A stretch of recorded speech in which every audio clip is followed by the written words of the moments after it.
We've converted a bedroom upstairs into to bat aviaries, which will house both long and short-term bats, and obviously we've lost a bedroom, but the bats have gained somewhere to be treated, and this is where most of the work is done, and most of the bats are housed during their short stay or even their long stay.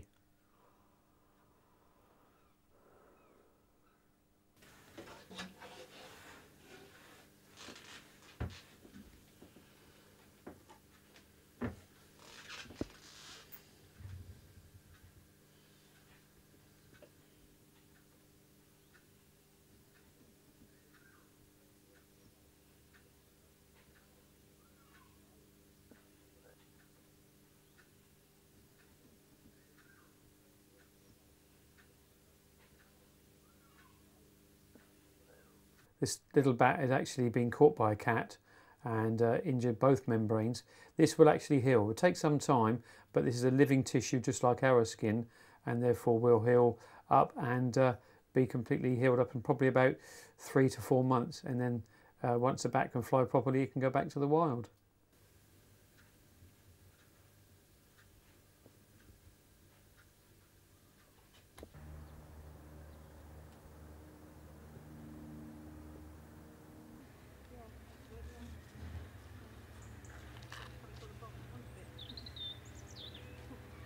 The babies are so tiny that they only take a little bit of milk at one time. So it's regular feeds. You couldn't leave them like say 4 or 5 hours because they would dehydrate so quickly, especially where they're kept in the heated boxes.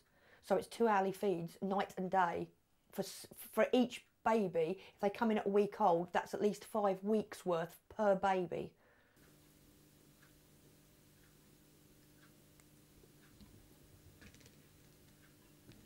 Can I have this?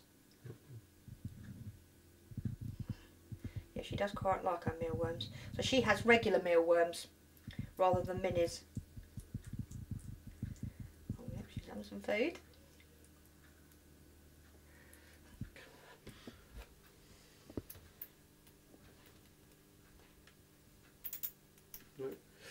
She is a long-term patient because of her length in captivity.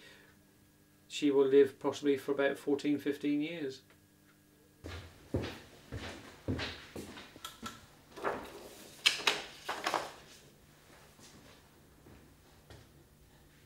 It is tricky, it is different.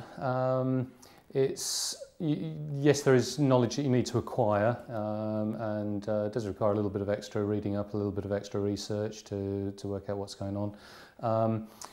With many species that are not the regular species that we deal with, we do often have to adapt and transfer knowledge that we've acquired from one species and see if it can be used in another.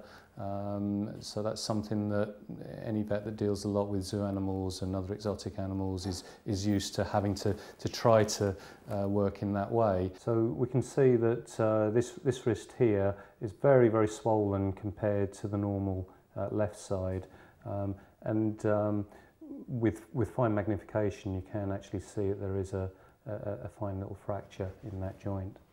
I think bats have suffered from a poor image in the past, very unfairly. I think that there are probably still, quite a few people who are frightened by bats totally needlessly. They're fascinating creatures, they're harmless creatures. They add to our environment, they fill an ecological niche. The world would be a poorer place without them.